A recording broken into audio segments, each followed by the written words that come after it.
Hello, everybody, and welcome to another episode of the Faitheism Project podcast. My name is Alan Katz, and I have always been grateful to Hebrew School for making me the atheist that I am today. And my name is Randy Lovejoy, and I am a pastor without a church. Welcome. Kaboom. Kaboom. There it is. And there you are. That's right. And I'm excited today, which you'll find out why in just a minute. But yeah, I'm excited about today's podcast. Indeed, after spending all day driving around this crazy city.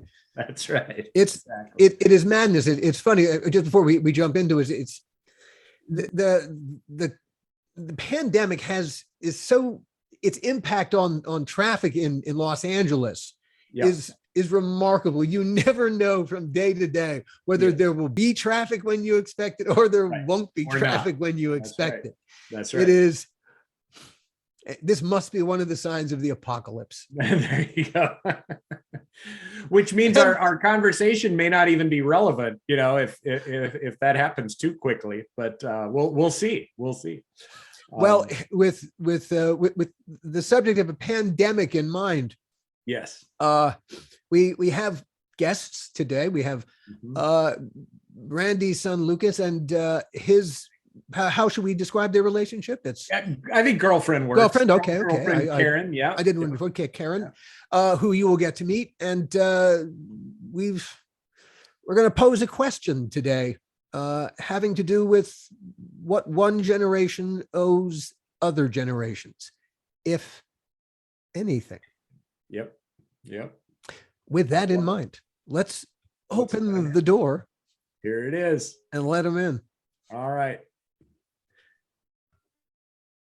Hello, Karen. Hi, he went to go change his shirt. Sounds good. Yeah. Timing. Well, it's a pleasure to meet you, Karen. Can you tell us a little bit about yourself? May I ask how old you are? Yes, I'm 21. I just turned 21. Okay. Not just, but in July last year. Cool. So 22 this year. You are in your 22nd year, is how we think it. There you go. Yes. Well, she's just a little younger than we are, Alan, right? So that's, Just a tiny bit. That's right. A couple of generations, actually, but okay, we'll come to that. And you are studying? Yes, I go to the University of Massachusetts. There's 4 locations. So I go to the flagship one. Is that what it's called? The main one? Okay. In Amherst, I study public health. I used to be on the pre-med track, but I'm not on it anymore. So just public health for now. And Why public health? Why the shift from one to the other, if I may? Yeah, I felt like my passions were elsewhere and not in the medical field. I always wanted to go into the medical field, but I don't know. Once you start learning about this stuff, I also started doing other things on the side, and I was like, I kind of actually like these other things more. I don't necessarily need to go like the doctor route that has always been ingrained in me. Part of the point of the exercise of going to college and university is to refine the search. Exactly. Which is exactly what you did. So wow, it worked. It did. Bravo. It did some pruning. Cool. Yeah, I started I started a YouTube channel like the end of high school, but took it seriously when college started. So then I realized I enjoyed that more than, school. If I said I was going to post a video tomorrow, but there was a homework assignment due the same day, I would choose to edit instead of do homework. Hey, so I was you are a young woman after my own heart. I hear you. Right. All right, let's bore in on that a little bit. What was your YouTube? What is your YouTube channel? Channel is ongoing? Yes, it is ongoing. Okay. Hey, you might as well promote it while you're here. What is your YouTube channel and what is it all about? My channel, it's called King Cora, which is kind of like a nickname that I gave myself. I wanted to do, okay, Cora is like half of my last name. And I wanted to do something with like KK, but I could do Karen Cora, which it was for a while. And then I think I went through a phase of like thinking like I was so big and mighty. So I was like, oh, I'm going to change it to King and not Queen because kings have more power or something like that. So yeah, that's the name of it. I just honestly just video my life on like every day, not every day, but most of it is just about, kind of like video diaries, like a day in the life in college or like a week in my life, some outfits, lifestyle and fashion type of stuff. Cool. Yeah. Right. We're going to talk about generations today, and I cannot tell you how envious I am of your generation that you have. All right, social media is perilous. Yes, honestly. It is perilous. Be that as it may, social media plus all the other forms that exist, the forms through which one can express oneself. Mm-hmm. Mm-hmm. I am just, well, hey, look, I guess we're getting to do it here, Randy and I. We're getting to do it, but we have to come into the game late. It boggles my mind to think where this will go years and years and years from now. Yeah, I remember when I was a kid, I'd get together with two friends and we had a cassette recorder and we'd act like we were DJs on a radio station, but then we'd record it on a cassette tape. A cassette tape. But that was like it, and it didn't go anywhere, and it wasn't like going to anybody else. Don't be humble, Dad. Sorry? Blew up. Yeah, that's right. I mean, I remember my name. My DJ name was Bartholomew Bias. That was my name. Bartholomew Bias. That's pretty good. That was about as creative as we could get at that point, and there was no way to connect with a wider group of people. You had to go through definite channels and institutions and all that stuff to have that kind of access. So it's crazy what you can do today. Yeah, I was thinking just on the topic, millennials gave that to our generation. We didn't create social media. No. We didn't build any of that technology. No. But it was given to us for free. That's interesting. It's just you guys are figuring out how to like accelerate it 10x the whole experience. Right, because we grew up with it, and Sam's generation even more. That's his younger brother, my youngest son. Right, they can't even conceive of the world without it. No. Right. We still can. We're the last generation to be able to conceive. Oh, there was life before smartphones. Mm-hmm. Yeah, it's kind of like, there was actually a time when there weren't cell phones. And I remember taking Sam, Lucas's 20 years ago. Yeah, Lucas's brother. I remember walking past an old payphone. They'd taken the payphone out. There was that kind of the structure of it. And then there was this cover underneath it, a plastic cover, for a binder. And I remember Sam just being like, what is that? And I said, that was something called white pages and yellow pages. When we, and it was like, oh my gosh, we have that's crazy stuff, just huge books with everybody's phone numbers and people would put ads in the yellow pages. We lived in the Stone Age, Randy. That's right. But something interesting about that, it's pretty hard to find the information of, like, I'm reading a book right now, or I just finished the most interesting parts about the economics of the art world. There's tons of names of art critics and art dealers and things in the book. You look them up on LinkedIn, their phone number is hidden. You either have to have gold or you have to be connected with them to be able to access that information. But if I had read that book and then I just looked them up in the yellow pages, I would have been able to just cold call them and it would have been a bit easier. Yeah. Oh, that's interesting. Because that's like the opposite of what you think with everything. That means there's less access to that information than there was before. That's interesting. Yeah. I guess you would have just had to have an unlisted number or something to not get in the phone book, Right. which some people did. But yeah, interesting. Yeah, you had to pay to not Yeah. be in the book. That's right. Yeah. Oh, It really? cost I you didn't know money that. for your information to be unavailable. Yeah. Yeah. That's- Well, I mean, I think we're already in the topic, man. I mean, I don't think we even announced it, but we're already in it. So Well, yes, we kind of hinted at it. It's generations. yeah. Oh yeah, you did say something about that. I'm we just did, being but my oh, age. You know, I forget things now that I'm older. So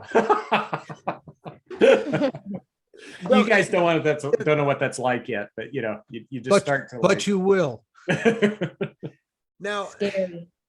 the normal way of approaching the topic is for our generation to be all guilt-ridden about the state of the world and the state that in which we're going to leave it to your generation.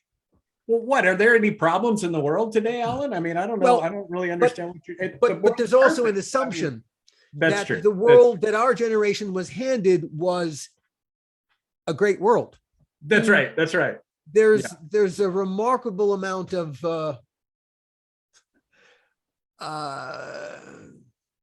mythologizing, shall we say, that the world that we were handed. Okay, the world war ended, Right.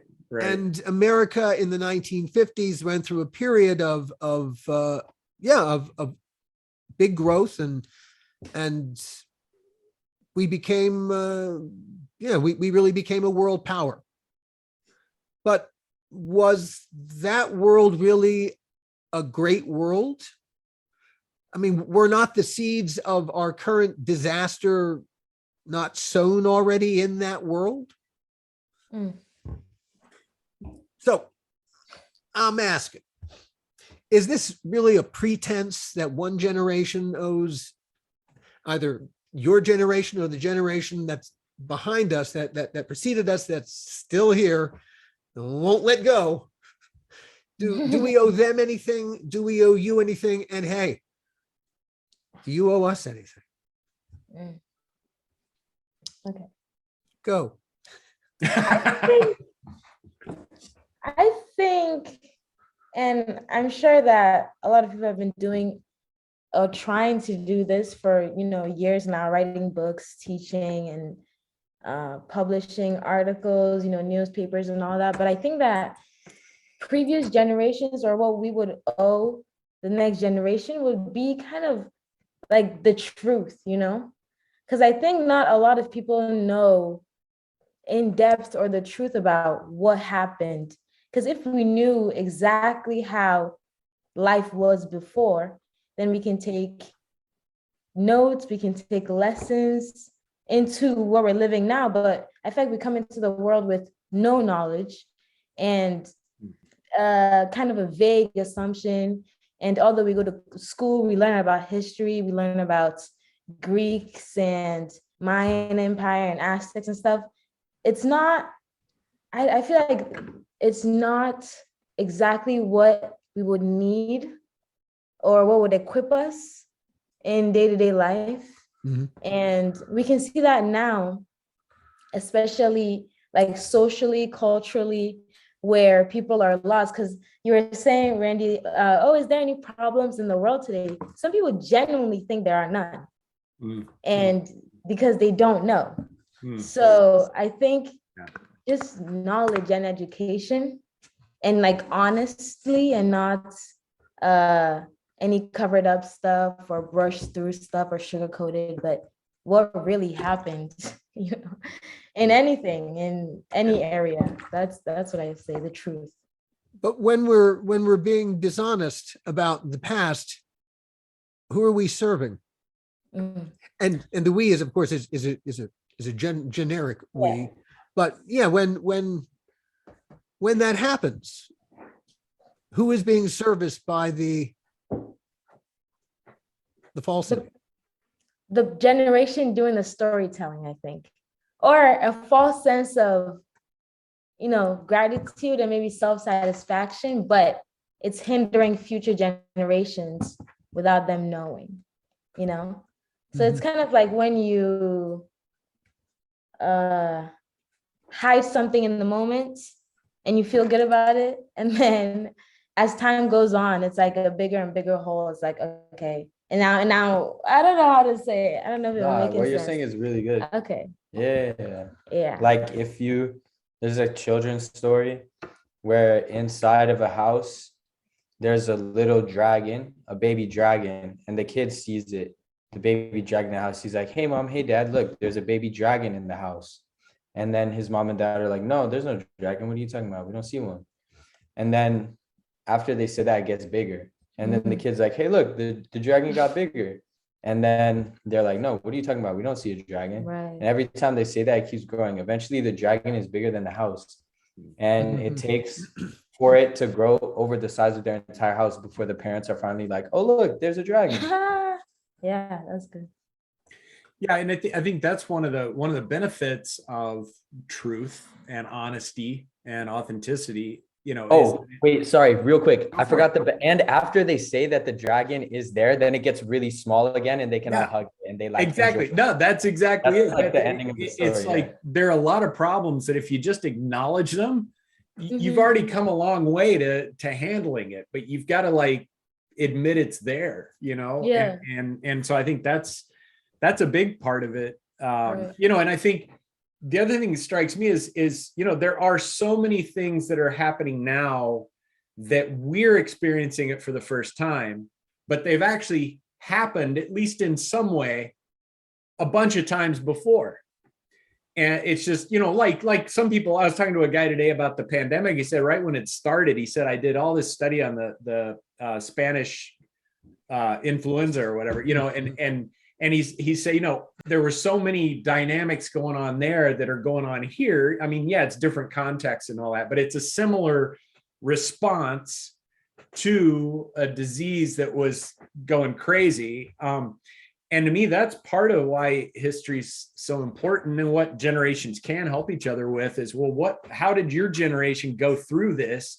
Not expecting them to do it perfectly, but it's just like, how did you do this and what can we learn from it so that we don't have to, go through that whole same learning process that you had to go through, Yeah. And even on a smaller scale, because when we think about it globally and nationally, right. Like Alan was saying, that is a big burden to carry. Like, oh, we have to kind of equip the next generation into what them coming into the world.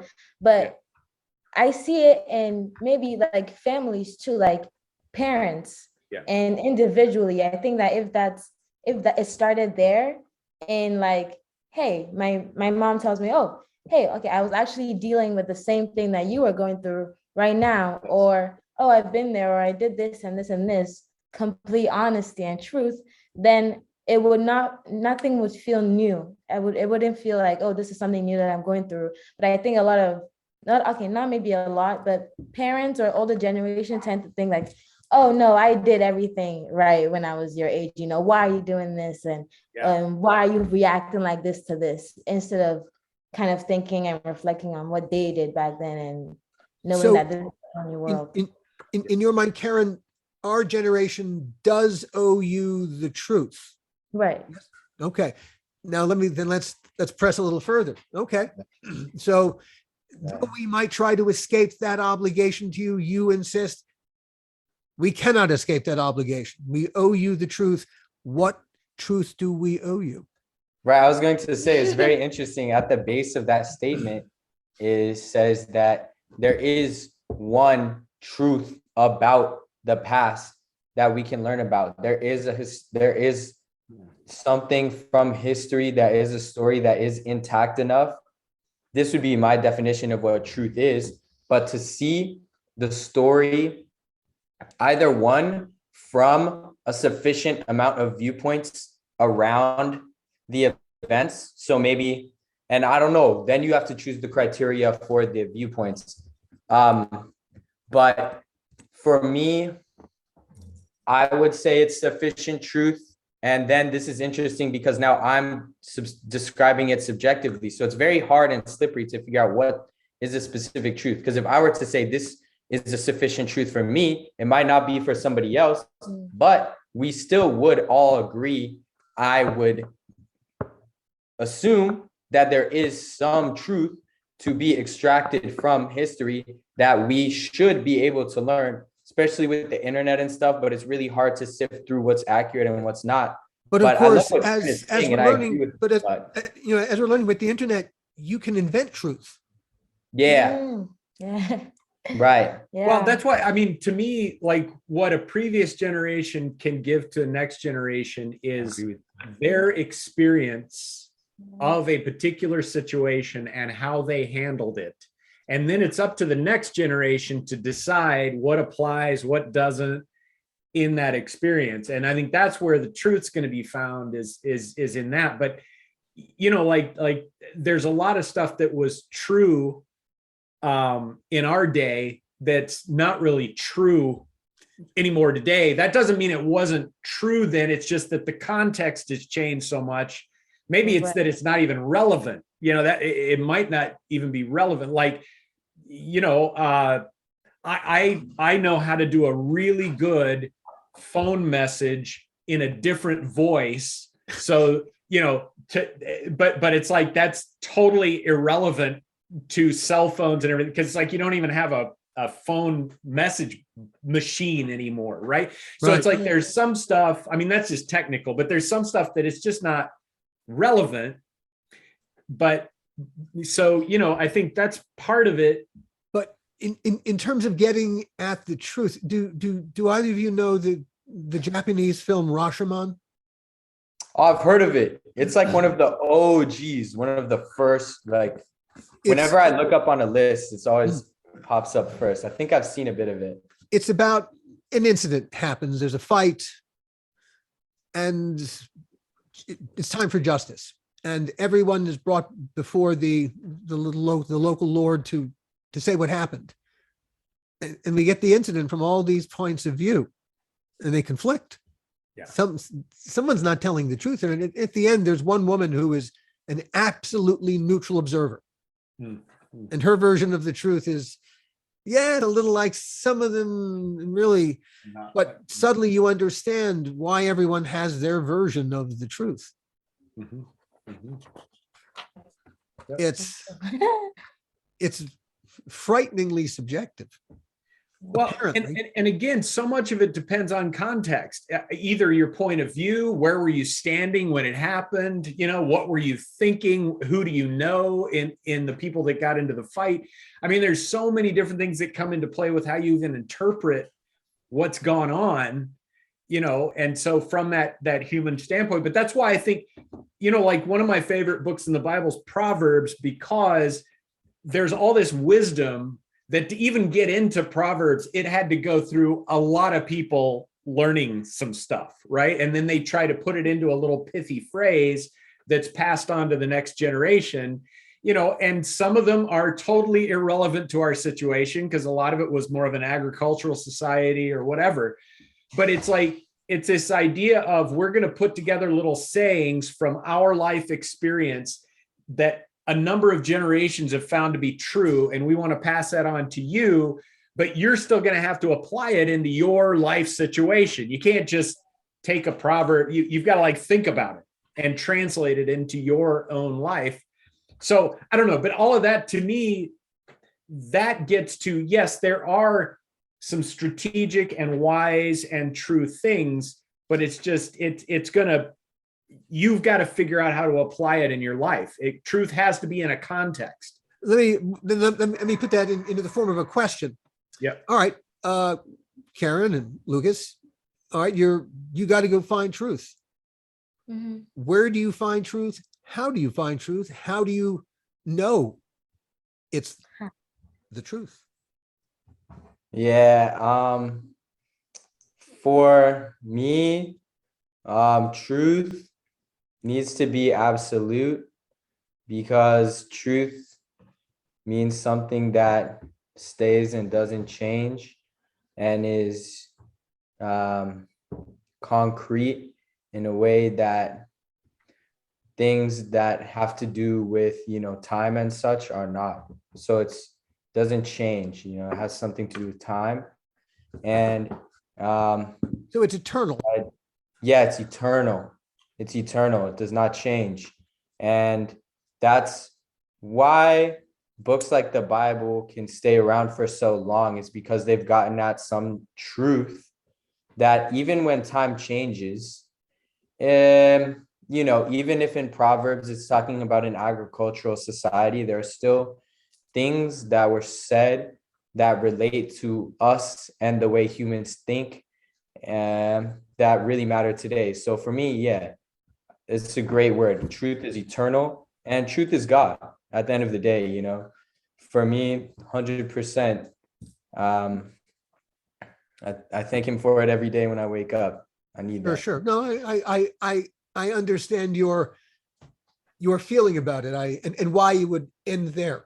And that would be Right. the ultimate truth. That makes absolute sense. Right, and that's why eternal is a great way to describe it.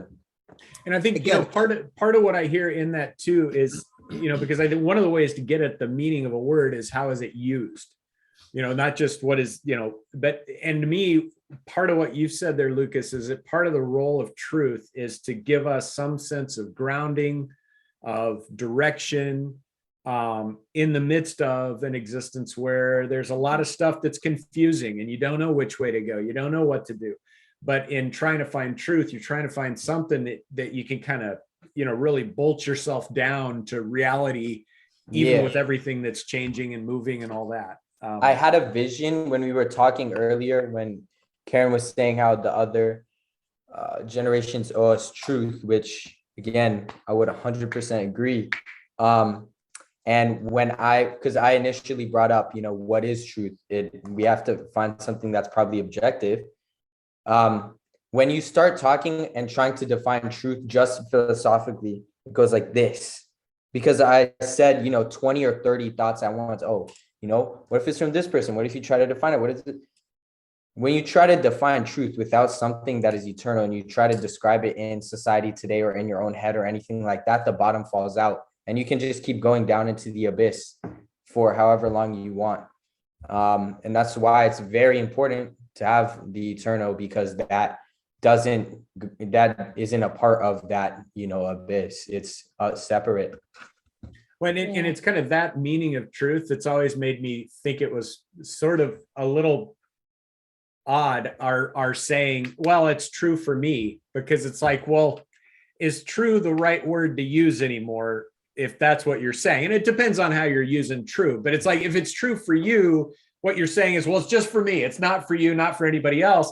And it's like, well, so that's a different definition of truth then, because like it's not eternal truth, it's more like personal truth. A personal truth. I have my synapses fire in a happy way in my brain when it's mentioned. You know, it's like I don't know what to do with that. But there has to be some empirical truth we all agree on. It's day, not night. Yeah. You know, it's raining. It's snowing. About math, 1 + 1 = 2. That's always an interesting one for me, because it seems kind of separate from, right. It's the such a long question. You know, there's hours podcasts on it. Did we invent or did we discover? Because it seems to hold no matter, you know, with us or without. So it's a very interesting. And even the question of why does it? Yeah, I don't know what the answer is, but it's like, why in the heck does this work? That just seems. Why does 1 + 1 = 2? Yeah. Well, yeah. but then again, or 4 or. If you remember from the novel 1984, part of what the government was able to do was to make you agree that 1 + 1 = 3. Mm-hmm, mm-hmm. Yeah, I mean, I would say that they've been able to do that right now. We don't even have to look to 1984, just look to 2022. Orwell seems to have been onto something. Yeah. Uh-oh. That ain't good. Right. Well, one of the other things that I think, I'm just going to throw this in. Well, I wanted to give Karen a chance to answer this same question. Please, go for it. So stick a pin in where you are. We're going to come back to it. No problem. But I wanted to give Karen. I was definitely running off on a rabbit trail. Oh, okay. But I wanted to, before we got too far down any of these roads, That's right. Karen. So what is truth? Yeah, when you were asking that question, my mind honestly went to the same place Lucas's did, and I think of like day to day when I'm like, okay, I'm really scared about this thing, or I'm really nervous about this thing. My brain tells me, okay, go back to what's true, and then I'm immediately like, okay, well, actually, I shouldn't be scared because I have God. That's what's true. Or I shouldn't be nervous because I can do all things through Christ who strengthens me. That's true. So my mind is always going back to like, okay, what is true? But when you think of a truth that like everyone can agree on, I'm lost for that one.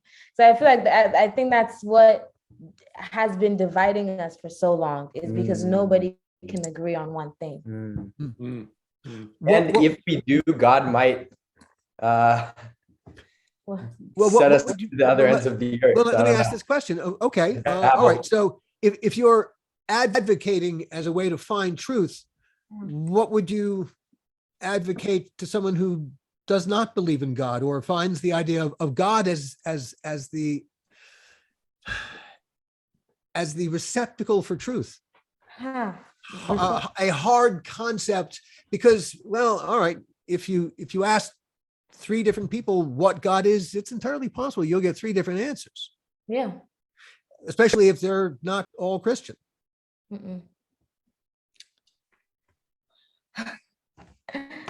That's a good question. That is a good question, because that's why I asked it. Right. Yeah, because immediately I want to say Jesus or God or read the Bible, Understood. But if someone who is not receptive or open to that, then but is seeking the very same thing. Seeking truth. Is that the only place to find it? Genuinely, I think so. Because I think that when I was seeking truth, I was just running in circles and like lost, because there's so many different paths you could take. And there's so much truths out there. People look at the stars for truth, or tarot cards for truth, bit like philosophy for truth, and all these different, Hinduism, Islam. So there's multiple truths, and there's multiple things or routes that one could take. So the possibilities are endless. But I feel like truth is whatever fulfills you. I don't know, or whatever I found to fulfill me. Well, you make an excellent case, Karen. All any of us can ever know is the world from our own particular point of view. There's no way for you to climb inside my head. I can't climb inside yours. I can't climb inside Randy's, as hard as I've tried. So really and truly, what you're describing is the fact that at the end of the day, the only truth any of us can honestly describe is our own. Yeah. Right, because when you were talking about God, I was talking about God. The thing that actually makes God real in your life is when you have a personal revelation. There has to be some sort of thing of Jesus. Even this is doctrine, I think. I mean, Dad can tell me, but Jesus has to reveal himself to you for, it to really come full circle. If you don't ever have a revelation personally of Christ, the Holy Spirit, God, Jesus, I mean, it's not going to be concrete in your life. What is that exactly? That experience of Jesus that separates it from just having a relationship with God. Yeah. I assume these are 2 separate things. Yes. And it's interesting because everyone would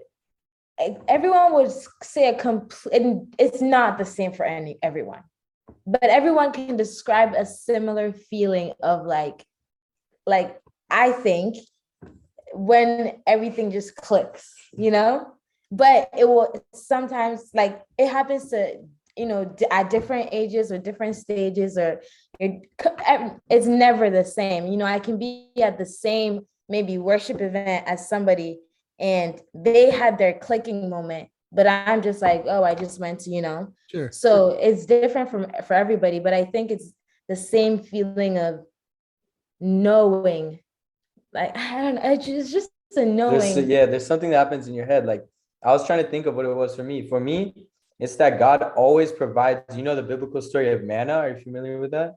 Which one? Manna. The manna from heaven? Down from heaven. Sure. Yeah, it's during the 40 years. They're wandering around. Can't find a way out of. Never mind. Precisely. Don't get me started. Carry on. Yeah, Exodus, I think, is crazy book. For me, it's that God always provides me with manna because I've chosen to go an entrepreneurial path, but that path I found through going through so many twists and turns. I tried 5, 6 different entrepreneurial routes, and I just did it by pushing on whatever door is open. And for me, that's how God, for me, I know, because I don't actually have to worry about having enough material things. And even though I don't worry, somehow money finds its way into my bank account. Maybe I sell a painting when it's really low. Maybe I have a show and it just happens to be enough for my rent. Maybe I get an opportunity, right? And luck, opportunity, my family, like, being generous.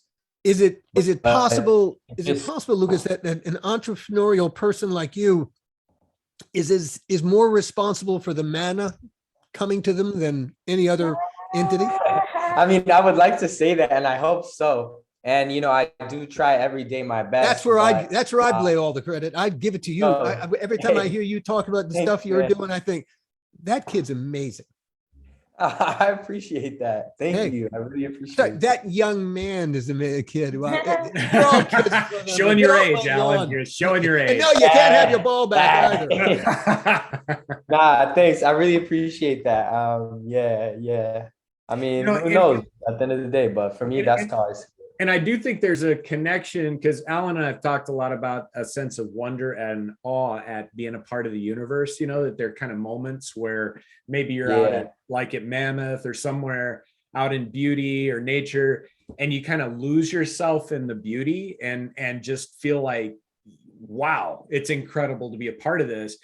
Well, I know, one of the descriptions that made sense to me of kind of what we're talking about in terms of people coming to faith is similar to that. It's this idea of feeling like you experience something much bigger than just you, that somehow puts all the pieces together inside of you in a way that they haven't been put together before, or there's a sense of peace that a lot of people experience, or a sense of direction or purpose. But there's a similarity with just that experience of awe that I think for a lot of people, when they have that experience in terms of their faith as well. And then that's that kind of occurs at different times too. You'll find different times. You can't control it, just like you can't control the experience of awe.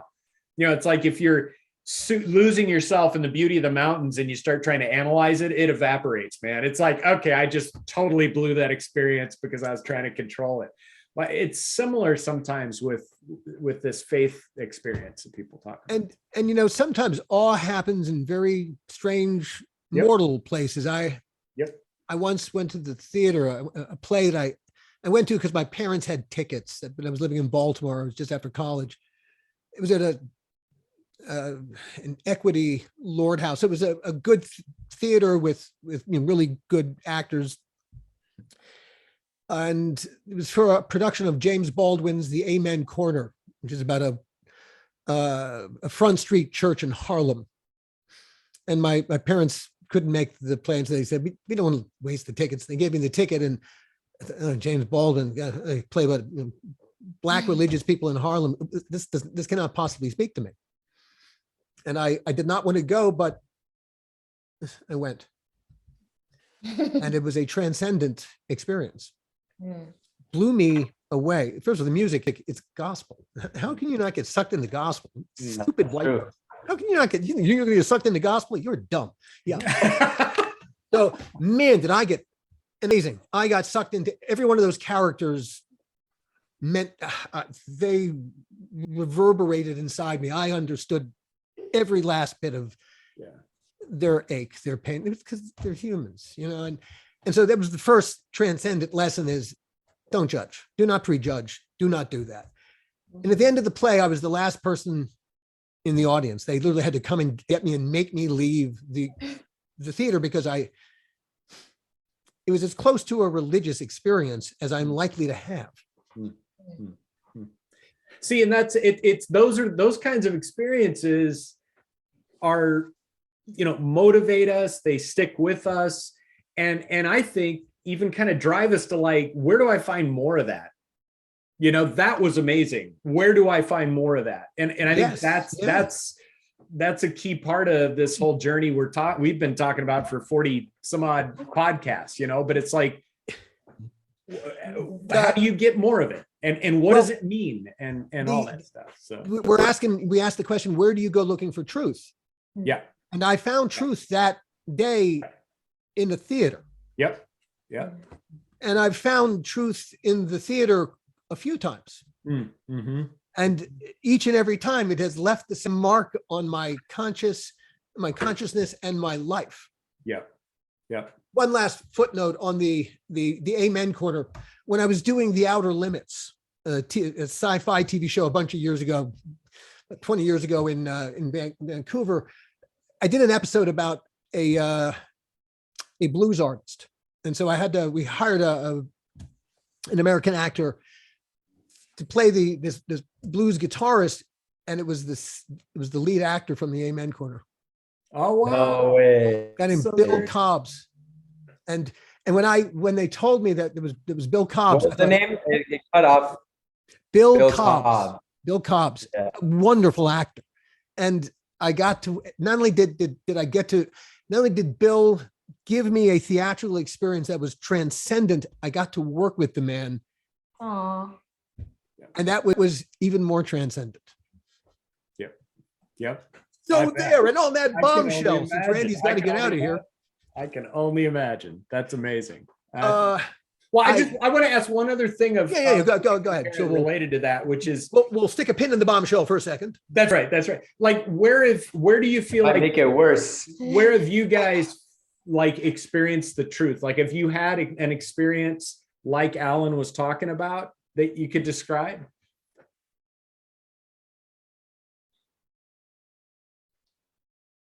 It would have to be, the only one that comes to mind might be when I was in my car. I'd come back from the gym and I parked my car and I was listening to worship music. And like you said, gospel really sucks you in. Mm-hmm. And I was listening to worship, and I think I just related to those lyrics so much. It was about making room for God to kind of like move in your life at a point where I felt like I had gone to the end of myself. Like I'm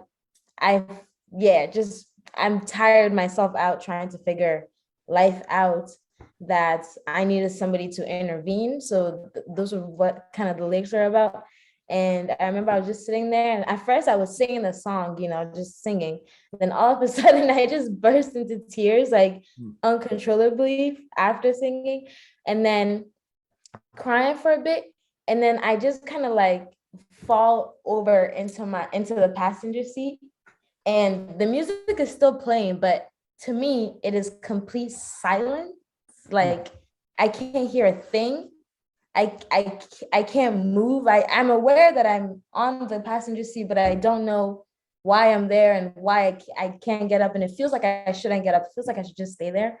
And then I'm just there and everything's quiet. And it was the first time I ever felt like quietness in my heart and like mind and in the world. It just was like complete, total silence and peace.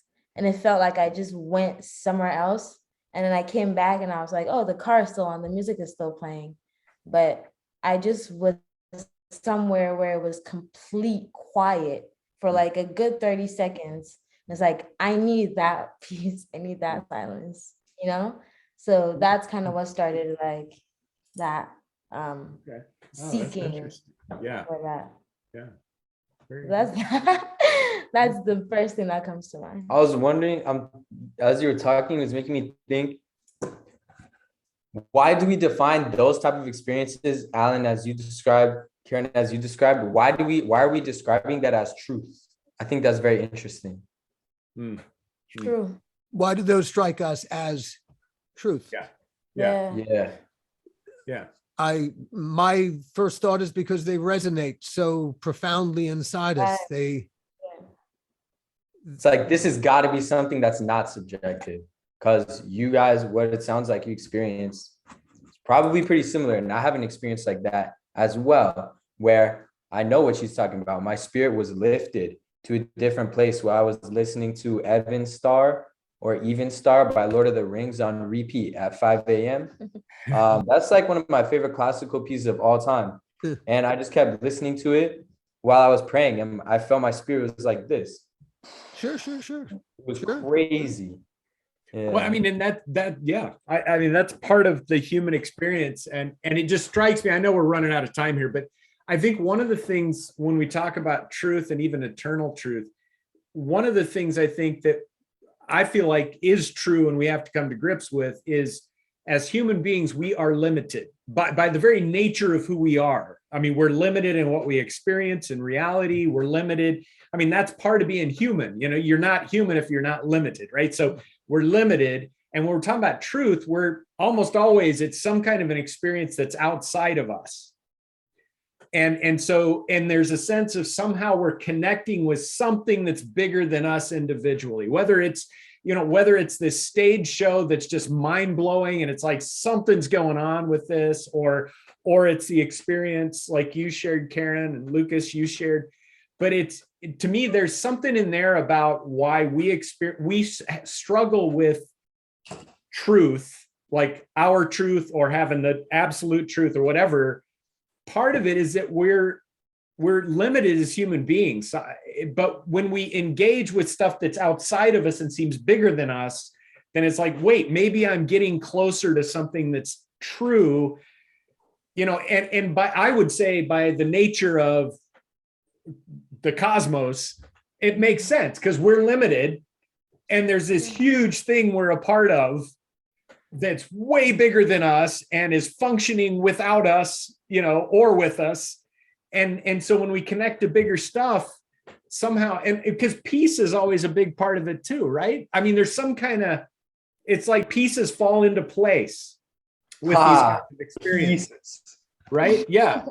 So anyway, it's just, you know, I think we've totally answered the question of what generations owe each other. So I think maybe we need to rename this one Truth or something. I don't know. Yes. Well, that's what the generations owe each other. Yeah. There you go. Truth. That's right. So that ties it all back because Karen said that at first, right? Yeah. No, it's a great answer to the question. And even though one generation may deny that it owes the truth, deny all you like, the other one denies that truth even exists. There you go. That's right. So, but anyway, and on that bombshell, yes, very good. Well done. Yeah, it's a dangerous room. Helen, what a pleasure to meet you. It's always a pleasure to see you. Randy, well, Hank. Yeah, good to see you again, Alan. Yeah, definitely. And thanks you guys for being on with us. Much appreciated. And and check out Karen's YouTube channel. Oh, yes. We'll King Cora. Make sure to check we'll put a link on the page. That's right. And thank you guys so much for having me. It was a pleasure.